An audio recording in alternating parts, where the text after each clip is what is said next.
এখন বাজে সকাল 6টা। দেখো ওরা না আমাকে ডাকেনি, মা বৌদি আমাকে ডাকেনি, যেহেতু আমি একটু রাত করে ঘুমিয়েছিলাম। একবার মেয়ে উঠছিল, একবার দাদার মেয়ে উঠছিল বাথরুম করতে, আমিও মানে ওদের সাথে সাথে বেরিয়েছি, অনেকটা রাতে আমি ঘুমিয়েছি, এই জন্য ওরা না আমাকে ডাকেনি। আর উঠে দেখি 2-3 তাপাল ধান সিদ্ধ করা হয়ে গেছে। তারপর আমি উঠেছি 6টার সময়। শুভ সকাল আমার প্রিয় বন্ধুরা রিমি রূপা বলক চ্যানেলে তোমাদেরকে সকলকে জানাই স্বাগত আর আমার অনেক অনেক ভালোবাসা। তোমরা যে যেখানে আছো আশা করি সুস্থ আছো এবং ভালো আছো। আর দেখো এদিকে ধান সিদ্ধ মা করছে, বৌদিও ছিল। আর আমি উঠে আগে উঠানটা ঝাড় দিয়ে নিলাম, যেহেতু বাসি কাজ হয়নি, ওরা ধান ভাপানো নিয়ে কালকে দেখলে তো বিকালবেলা ধানটা ভাপিয়ে রাখলো, এখন সিদ্ধ করতে হয়। আর ওরা হচ্ছে যেহেতু ব্যস্ত, আমি উঠে আগে উঠানটা ঝাড় দিয়ে নিলাম। আর বৌদিকে বললাম তুই বাসনগুলো বের কর, আমি তো বৌদি বলি না, কাজলকে বললাম তুই বাসনগুলো বের কর, মা ধানটা ভাপ হয়ে গেলে মা তো আগুনে তাপে পারবে না, আমি আর তুই কেটে ফেলবো। তাই বৌদি কী করলো, বাসনগুলো বের করছে, আমি এখন উঠানটা ঝাড় দিয়ে নিই। আমার নামটা নিও, তুমি তো সবার নাম নাও। পিঙ্কি পরামানিক, এই যে বনু, তোমার নামটা নিয়ে নিলাম। তুমি আমার ভিডিও দেখার জন্য অনেক অনেক ধন্যবাদ, আর রিমিকে সাপোর্ট করার জন্য অনেক অনেক ধন্যবাদ বনু, তুমি যে সাপোর্ট করছো। আর দেখো আমার উঠানটা ঝাড় দিয়ে বাসনগুলো মাজতে চলে এসেছি। বৌদি যেহেতু বাসনগুলো একা একা মাজছিল, আর আমাদের তো রাত্রিবেলা অনেকটা বাসন হয়, কেননা কালকে রাত্রিরে ভাতও রান্না হয়েছে, রুটিও করা হয়েছে। ওদের 3 ভাই বোনের জন্য ভাত করা হয়েছে, আমাদের জন্য রুটি করা হয়েছে, তোমরা তো আগের ভিডিওতে দেখলে। এর জন্য বাসনটা অনেক হয়ে গেছিলো, তাই আমি উঠানটা তাড়াতাড়ি করে ঝাড় দিয়ে ওর সাথে একটু ভালো বাসনগুলো আমি বললাম তুই মাজ, আমি গিয়ে ধুয়ে ফেলছি। এর জন্য আমি তাড়াতাড়ি করে উঠানটা ঝাড় দিয়ে বাসনগুলো মাজতে চলে গেলাম, কেননা এইদিকে তো আবার ধানগুলো তো কাটতে হবে, মা তো পারবে না ধানগুলো কাটতে, আর দুজন মিলে কাটলে একটু ধানগুলো তাড়াতাড়ি নেমে যাবে। আর চাষি বাড়ি জানো তো, বারবার না চা খায় এরা, আর এত চায়ের কাপ আর চায়ের বাসন হয়, মনে হয় জানো কি চায়ের বাসনের জন্যই একটা লোক রাখতে হয়। আমার মা তো সময়তে রেগেই যায়, বাবা কাকা এতবার যে চা খায় জানো না, তাই এত বাসন হয়। আর তোমাদের সাথে কথা বলতে বলতে বাসনগুলো মেজেও ফেললাম, এবার ধানগুলো কেটে নেব। আর দেখো কি পরিমাণে আগুনের তাপ। আমি আগে চলে এসে কাজলকে বললাম তুই বাসনগুলো উপর করে তারপরে আয়, আমি হচ্ছে ততক্ষণ ধানটা নামাতে থাকি। আর দেখো আমরা দুজন মিলে নামাচ্ছি, মা কি পারে বলো, মার তো বয়স হয়ে গেছে। আর আগুনের এতটা তাপ না, আমি যেহেতু অনেক দিন হয়ে গেছে এইসব কাজগুলো করি না, মেয়েবেলায় দেখো তখন আমরা অনেক গরিব ছিলাম, খুব গরিব ছিলাম, এর জন্য আমার মা বেশি দূর পড়াশোনা করাতে পারেনি, তাড়াতাড়ি বিয়ে দিয়ে দিয়েছে। আর দেখো যেহেতু অনেকটা বছর পার হয়ে গেছে, এইসব কাজগুলো করি না, মাঝে মধ্যে আসি হয়তো যখন করি কি করি না, কিন্তু এবার যেহেতু এসে 2 দিন বেড়ালাম, আর ওদেরও ধান উঠে গেল, আর আমি বললাম ঠিক আছে আমি থাকতে থাকতে তাহলে করো, যতটা পারো আমি ততটা করে দিয়ে যাবো। আর জানো তো এতটা আগুনের তাপ আসছিল না, কি বলবো। আমি আর বৌদি তাপ সহ্য করতে পারছি না, আর মা বয়স্ক মানুষ, 54 বছর বয়স, সে কী করে তাপ সহ্য করে, সে তো তাও আগুনের ধারে এতক্ষণ বসে 3-4 তাপাল ধান মানে জাল দিয়েছে, আর বৌদি কেটেছে। আর আমি যেহেতু আমাকে ডাকিনি, আমি ঘুমিয়েছিলাম, এর জন্য আমি লাস্ট তাপালটা আমি বললাম আমি কাটছি, আমরা দুজন মিলে। আর প্লাস্টিক চটে ধানগুলো মেলে দিলাম, কেননা গরম ধান, আর আজকে যদি জল না শুকায়, এখন আকাশটা মেঘলা, এর জন্যে তাড়াতাড়ি বললাম একটু পাতলা করে দিই। এই ধানগুলো আবার পরে বস্তায় ভরতে হবে, মা বললো এখন থাক আধা ঘন্টা 1 ঘন্টা পরে ধানগুলো বস্তায় ভরে নিস। আমি বললাম তাহলে ঠিক আছে। ধানটা কেটে আমি আর কাজল বললাম চল আমরা বিরাজটা করি, এখন করে তারপরে চা খাবো হাত মুখ ধুয়ে। আর ধানটা কেটে বিরাজটা করে হাত মুখ ধুয়ে একটু পরিষ্কার হয়ে, যেহেতু গরমের তাপটা ছিল, আমি বলছি আমি একটু ফ্যানের তলায় বসি, তুই চা কর। মাকে বললাম হয় তুমি চা করো, না কাজল চা করো, কিন্তু আমি চা করতে পারবো না, আমি এই কথা বললাম। আর কাজল বললো ঠিক আছে দিদি আমি চা করছি, তোমাদের কারো চা করতে হবে না। আর হাত মুখ ধুয়ে এসে আমি একটু ফ্যানের তলায় ঘরে বসলাম, আর কাজল চা করতে গেল, চা করে নিয়ে এসো। আর আমি একটু হাওয়া খাচ্ছি, আর এরা এইদিকে দেখো 2 বোন ঘুমাচ্ছে, আর মা হচ্ছে বাইরে বসে, আমি ঘরের ভিতরেই বসি। আর কাজল তো চা করে নিয়ে এসে, আর দেখো এর মধ্যে চা হয়ে গেলো তোমাদের সাথে কথা বলতে বলতে। আর এই যে লিকার চা, আমি না সকালবেলা লিকার চা খাই, শ্বশুরবাড়িতে লিকার চা খাই, কিন্তু এখানে এসে না এতবার করে দুধ চা খাই, একবার ছোটো বৌদি করে, একবার মা করে, একবার বড় বৌদি করে, আর এরাও দুধ চা খায়, তার সাথে সাথে আমিও দুধ চা খাই।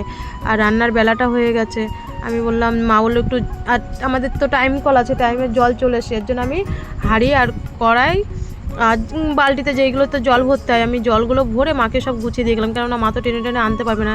এবার 1 ঘন্টা মতন হয়ে গেলে মা বললো ধানটা একটু ঠান্ডা হয়ে গেছে, যা বস্তায় ভর, দাদা তো মাঠে গেছে কাজ করতে, দাদা এসে ধানগুলো মাঠে দিয়ে আসবে। আর দেখো চাষি বাড়িতে না এত কাজ সত্যি আমার ভালো লাগে না, এই কাজের জন্যই না আমাকে চাষি বাড়িতে বিয়ে দেয়নি, যেটা সত্যি সেটাই বলছি। হয়তো জানি যে চাষি বাড়িতে বিয়ে দিলে খাওয়া দাওয়ার কোনো দিন অভাব হয় না, কিন্তু জানো তো সত্যি কথা বলতে কি চাষি বাড়িতে মানে হ্যাঁ চাল ডাল ভাত মানে এই যে আমাদের যেমন বাবার বাড়িতে কোনো কিছু অভাব হয় না, কিন্তু আমাকে যেটুকু বিয়ে দিয়েছে যা দিয়েছে আমি যে দোকানটা চালিয়ে সংসারটা চালাই এতে আমার কোনো অসুবিধা হয় না। মানে হয়তো আমার আজকে মেয়েটার রোগ বলে এত এত টাকা বেরিয়ে যাচ্ছে, নাহলে এতগুলো টাকা থাকলে আমি তো নিশ্চয়ই মানে আরও ঘরদর করতে। যদি আজকে আমার মেয়েটা সুস্থ থাকতো, এই যে বলো আমি 12 বছর 13 বছর ধরে ট্রিটমেন্ট করে যাচ্ছি, কত লাখ লাখ টাকা, মানে তোমরা তো দেখলাম আমি ভিটে বাড়ি জায়গা টাকা সব বেচে দিয়েছি, নাহলে কি আমার আজকে টাকার অভাব হয় আর আজকে আমার লোকের বাড়ি কাজ করতে হয়? কিন্তু ঠাকুরের আশীর্বাদে দোকানটা চালিয়ে আমি দুটো ডাল ভাত খাই আর আমি অনেক সুখী আছি, গরিব আন্দাজে আমি অনেক ভালো আছি। আমার অত মানে লোভ নেই যে আমার গাড়ি বাড়ি করতে হবে। আর দেখো ধানগুলো আমাদের না ভরে ফেললাম দুজন মিলে, আর দাদা হচ্ছে ওই মাঠে দিলে আর কি, মাঠে চটপটে দিয়েছে, পুরো রোদটা টানা রোদটা পাবে, তাহলে আজকেই শুকিয়ে যাবে। আর এইদিকে এসে আমি চা বসিয়ে দিলাম, কাকা বললো কি একটু চা করে নিয়ে আয় তো আমার জন্য। আর জানোই তো কাকা আমাদের বাড়ি আসে না, এক সপ্তাহ ধরে বাবা আর কাকার মধ্যে একটু ঝগড়া হয়েছে, ঠিক আবার চলে আসবে কাকা। আর কাকার তো আমরা ছাড়া কাকার কেউ নেই, আর আমি তো মেয়ে, খালি মা মা করে আমাকে। আর দেখো আমার কাকার শরীরটা না এক সপ্তাহ ধরে খাচ্ছে না তো ঠিক মতন, কেমন হয়ে গেছে, আমার তো মায়া লাগে। এর জন্য আমি কাকাকে চা দিয়ে আসলাম। আর এই দিক দিয়ে দেখো এই যে চলে এসছে আমাদের সেই জয়দে সরকার, ছোদ্দার ছেলে স্কুল থেকে, ওর আজকে পিটি। দেখো আমি চুল কেটেছি, কেমন হয়েছে? কেমন হয়েছে? ভালো লাগছে? আমাকে ভালো লাগছে? সবাই কমেন্টে জানাবেন। স্কুল থেকে এসেই তো তোমরা দেখছো কি বলছো, চুল কেটে এসছে, ওর ভালো লাগছে কি না, ও বারবার এসে আমাকে বলছে বেশি আমাকে ভালো লাগছে, আর আমি তো শয়তানি করে বলছি না ভালো লাগছে না। আর এদিকে বৌদি দুধ নিয়ে এসছে, ঘরে দুধ ছিল না তো, বৌদি বলছে আমাকে তুই চা বসা। আমি বললাম বৌদি আমার দুধ তো নেই ঘরে। বৌদি বললো আমি বাজারতে দুধ নিয়ে এসি স্কুল থেকে আসার সময়। আর দেখো সকাল থেকে আমার দুবার অলরেডি চা খাওয়া হয়ে গেছে আমাদের। আবার এদিক দিয়ে ছোটো বৌদি নিয়ে এসে, ছোটো বৌদি তো চা খায়নি, ছেলেকে স্কুলে দিতে গেছিলো, একবারে নিয়ে এসছে, পরীক্ষা ছিল পিটি পরীক্ষা, এর জন্যে আমি আবার চা করলাম, আমাদের চারজনের জন্যই করলাম, দুই বৌদি মা আর আমি, আবার চারজন মিলে চা আর হচ্ছে নিমকি খেলাম। খেয়ে দিয়ে মা বললো কি যে ধানগুলো পা দিয়ে আসতে হবে, ঘন ঘন পা দিতে হবে ধানগুলোকে। তা মা দেখো মাঠের মধ্যে রোদে গেল, আমি ভাবলাম মা মাঠে গেছে ধানগুলো পা দিতে, আমিও একটু যাই, মার তো কষ্ট হবে, মা তো সেরকমভাবে হাঁটতে পারে না, তাই আমিও ধানগুলো পা দিতে গেলাম। আর তখন বাজে 10:30 11টা, জানো না আজকে এতটা গরম পড়েছে হট করে, দুদিন ধরে ঝড় বৃষ্টি হওয়ার পরে আমিও মাঠে থাকতে পারছি না জানো তো। আর তাহলে মা কি করে থাকে? আর দেখো তাহলে চাষি বাড়ি কত কষ্ট বলো, আমি মানে কাজ করতে পারবো না বলেই কিন্তু আমার মা বাবা মানে গরিব ঘরে হোক যাই ঘরেই হোক, যাই হোক অনেক ছোটোবেলায় বিয়ে হয়ে গেছে সেই সব পুরনো কথা, কিন্তু আমি আমার দোকানটা চালিয়ে আমি অনেক সুখী। সত্যিই মানে চাষি বাড়িতে এত কষ্ট, আর আমারও তখন পাগুলো তাপে পুড়ে যাচ্ছিলো, মানে আমি থাকতেই পারছিলাম না, আর মার তাহলে কতটা কষ্ট হচ্ছিলো। এবার মার না গলা বারবার শুকিয়ে যাচ্ছিলো, মা না ভাত খায়নি, মা আমাকে বলছে মা একটু শরবত কর না, আমি বলছি ঠিক আছে। মা আবার রান্নাও করেছে মাঠের থেকে এসে, বদ্দা তাড়াতাড়ি বেরিয়ে যাবে বলে। আর এর জন্য আমি কী করলাম, এক জগ শরবত করলাম, সবার জন্যই করেছি, শুধু মার জন্য করিনি, 3 ভাই বোনের জন্যে, তারপরে বৌদিদের জন্য, আমার জন্য, নিজের জন্যও করেছি, শরবত করলাম। এবার বৌদি ছোটো বৌদি বলছে কি একটু গ্লুকন্ডি দে, আমাদের হচ্ছে মাঠে আবার মানে মাঠে বলতে কি আমাদের পুরনো বাড়িতে গন্ধরাজ লেবু হয়েছে, ওখান থেকে লেবু এনে শরবতটা করলাম। বৌদি বললো কি একটু গ্লুকন্ডি দে, তাহলে পেটটা ঠান্ডা থাকবে। আমি বললাম বৌদি তাহলে তো তুমি ঠিকই বললা। তারপরে বৌদি আবার ঘর থেকে গ্লুকন্ডি বের করে এনে দিল, আমি আবার একটু শরবতটা বলতে এখন গ্লুকন্ডিটা মিশিয়ে নিই, মিশিয়ে তারপরে সবাইকে দিই। আর বৌদি গিলাসগুলো বের করে দিল, বললো সবাইকে দে, আগে ছেলে মেয়েকে দে, থাকলে তারপরে আমরা খাবো। যে না আমি বেশি করে শরবতটা করলাম সবার জন্য, আমাদের বাড়ি 7-8 জন যে আছি 7-8 জনের জন্য।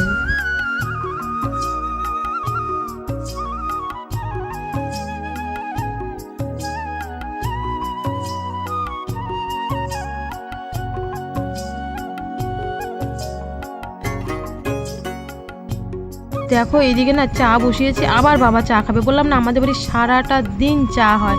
এদিকে বাবা বলে কি আমাকে মা একটু চা করে দে, প্রথম মেয়েকে মানে মজা করে বলছে পুচকি, ওকে তো সবাই বাড়িতে পুচকি পুচকি ডাকে মামা বাড়িতে, পুচকি তুই তো আমাকে এবার চা করে খাওয়ালি না, আমি আবার চা করলাম। আর এদিকে হচ্ছে দেখো আমার আজকে না বাড়ি চলে যেতে হবে, সত্যি এতটা না মন খারাপ কি বলবো। আমি যে 2 দিন তোমাদের সাথে, আমার যে দাদার ছেলেমেয়েরা তোমাদের সাথে লাইফে আসলো, খুব আনন্দ করলো, আর আমার না জানি না এবার কেন এতটা মন খারাপ হচ্ছে। আর এদিকে ব্যাগটা গুছিয়েও নিলাম, যে আসলাম 2 দিন হয়ে গেল, কি করে মানে আসবো একটা কত আনন্দ, আর দেখো দেখতে দেখতে 2 দিন হয়ে গেল। আর মেয়েদের তো এটাই নিয়তি যে 2 দিনের জন্য বাবার বাড়ি আসে, মেয়েরা পর হয়ে যায় বিয়ের বাড়ি, এটা নিজের বাড়ি একটা সময় পর হয়ে যায়। শ্বশুরবাড়িটাই হচ্ছে অরিজিনাল বাড়ি। আর যেতে হবে, গুছিয়ে তো চলে যেতে হবে। সত্যি আমার না এতটা মন খারাপ লাগছে, তোমাদের সাথে যে ভয়েস দিচ্ছি আমার মানে কান্নাও পেয়ে যাচ্ছে, কিন্তু কিছু করার নেই, যেতে হবে। কিন্তু এইবার এতটা মন খারাপ হচ্ছে কেন ভাইজির জন্যে আমি বুঝতে পারছি না। আগে দেখে নিলাম রিমির ওষুধপত্র, যা জামা কাপড় ছিল, মা বললো কিছু ফেলে ধুয়ে যাস না, আবার তো ভেলুরে চলে যাবি, জামা কাপড় তো লাগবে, সব গুছিয়ে নে। এবার আমি গুছাচ্ছি, মা যা ছিল আলনায় জামা কাপড় সব বের করে দিল।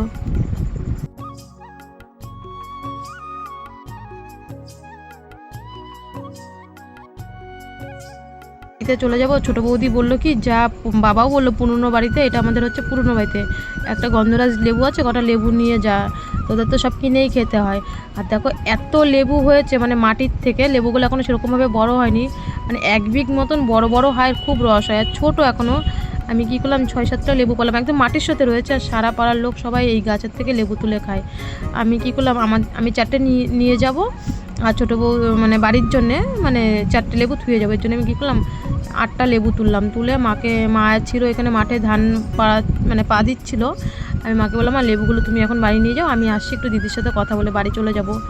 আর হচ্ছে মানে মাসির মেয়ে, রানাঘাটে মাসির বাড়ি, দিদির এখানেই বিয়ে হয়েছে, আমার মায়ে দেখাশোনা করে দিয়েছে।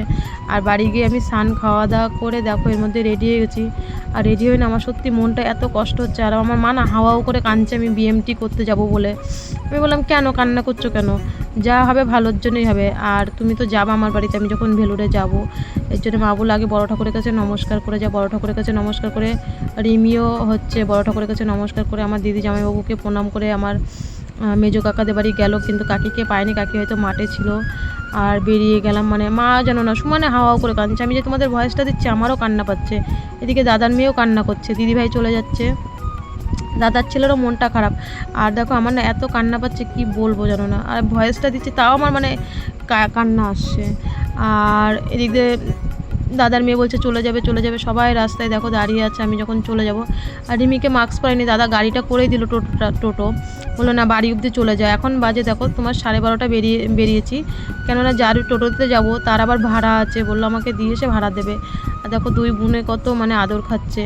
আর পুচু না খুব কান্না করছিল, বদ্দার মেয়েটা, ওর মনটা খারাপ হয়ে গেছে, কেননা এই 2 দিন তো দিদিভাই ওকে খাইয়ে দিয়েছে, সবারই মন খারাপ। আর দেখো আমার মা চান করে উঠলো, ধান ভাব দিয়ে সারাদিন গরমের মধ্যে, আর মা তো সমানে কান্না করে যাচ্ছে। এই দিক দিয়ে ছোটদার ছেলেটারও খুব মন খারাপ, জালনা দিয়ে টাটা দিচ্ছে, কিন্তু কিছু করার নেই, মেয়েদের তো এটাই নিয়তি বলো।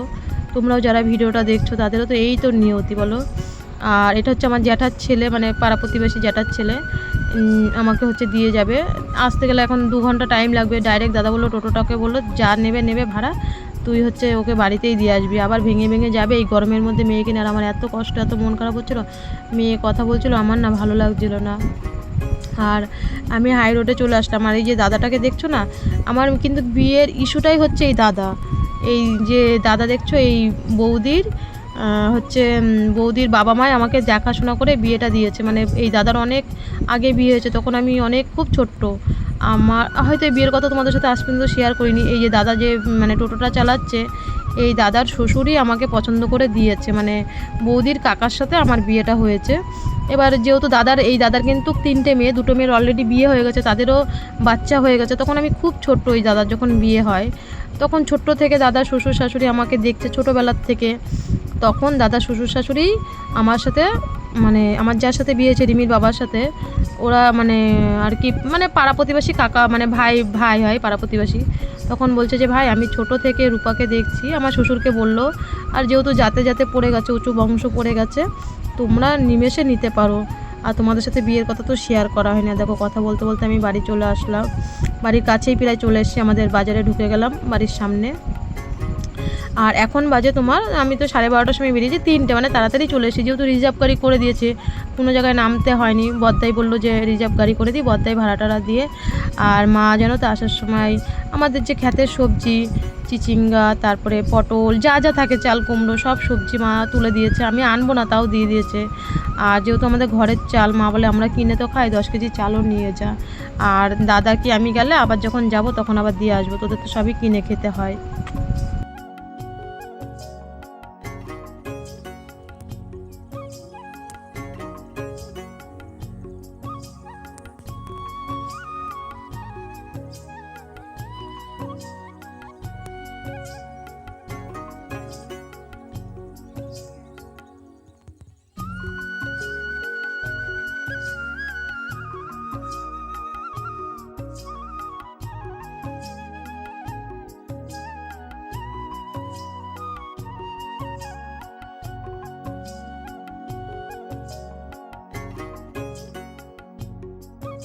আর আমি এই বাড়িতে চলে আসলাম। এখন আবার তো বাড়িতে জানো এক জায়গার থেকে আসলে তো কাজ করতে হবে। আমি দাদাকে বললাম, দাদা একটু চল চা করি। দাদা বলছে, না বোন, আমার দেখ তোর সামনেই তো ফোন আসলো, আমার চলে যেতে হবে। আর দেখো বাড়িতে মানুষ না থাকলে আবার ঝড় বৃষ্টি হয়েছে, বাড়ির কী অবস্থা। এখন আবার কদিন ধরে যে এই কাজ করব। আমি তো টোটোর থেকে তাড়াতাড়িগুলো চালগুলো সবজিগুলো নিয়ে আসলাম। আর দেখো যেহেতু সকাল 6টার সময় চলে গিয়েছিলাম আমি বাড়ির থেকে বাবার বাড়িতে, সেহেতু আমার বিছনাও তোলা হয়নি, মশারিও তোলা হয়নি। এখন আবার এই এসেই তাড়াতাড়ি করে একটু ফ্যানটা চালালাম, গরমের মধ্যে 2 মিনিট বসে ফ্যানটা বন্ধ করে দিয়ে তারপরে এবার আবার বিছনা গুছাতে হবে। আর যেটা কাজ আর জানো তো এরকমই, আমার না একদম ভালো লাগে না। শুধু তো না আজকে বাবার বাড়ি, আর সারা বছর এই যে হসপিটালে থাকি, ভেলুরে থাকি, এখানে থাকি, আবার এসে বাড়ির থেকে প্রথমভাবে এইভাবে কাজ করতে বলো। কদিন হলো আমি ভেলুরের থেকে আসলাম, বাড়িঘর পরিষ্কার করতে করতে আবার বাবার বাড়ি চলে গেলাম ভোট দিতে। 2 দিন থেকে এসে আবার সব পরিষ্কার এখন করতে হবে। ভালো লাগে না এইভাবে, জানো না, আর কোথাও যেতেও ইচ্ছা করে আর কিছু করতেও ইচ্ছা করে না। কিন্তু পরিস্থিতি ভগবান আমাকে এমনভাবে সাজিয়ে দিয়েছে যে আমাকে এরকমভাবেই করতে হবে। কি বলবো আর ভগবানের কথা, মানে ঠাকুরও মানে যে না তোকে এরকমভাবেই কষ্ট করে থাকতে হবে। দেখি ঠাকুর আমাকে কেমনভাবে কত দিন আমাকে কষ্ট দিতে পারে এরকমভাবে, আর আমার সহ্য ক্ষমতা কত থাকতে পারে। আর তোমরা তো দেখেই যাচ্ছ, আর পাশে তো থাকবে, সাপোর্ট করবে সবসময়, এটা জানি। ফ্যানটাও একটু নোংরা হয়ে গেছিলো, ভাবলাম একবারে আমার যখন কাজ করতেই হবে একবারে মুছেই নিই। এর জন্য ফ্যানটা মুছে আর হচ্ছে একবারে খাটের স্ট্যান্ডগুলো ভালো করে মুছে নিলাম। কাজ যখন করতেই হবে একবারে করে নিই, নাহলে কালকে সকালবেলা আবার করতে হবে। আর আজকে যেহেতু রিমির পড়া নেই, ভাবলাম ঘরটা পরে গুছাবো ভালো করে, রাত্রিবেলা কি হচ্ছে কালকে গুছাবো। আজকে বিছনাটা অন্তত ভালো করে গুছাই। আর জানোই তো আমি 1-2 দিন পর পরই বিছনার চাদর পাল্টাতে হয়। আর এর জন্যে পুরো খাটটা মানে আজকে ভালো করে ক্লিন করে পরিষ্কার করে নিলাম, যার জন্য।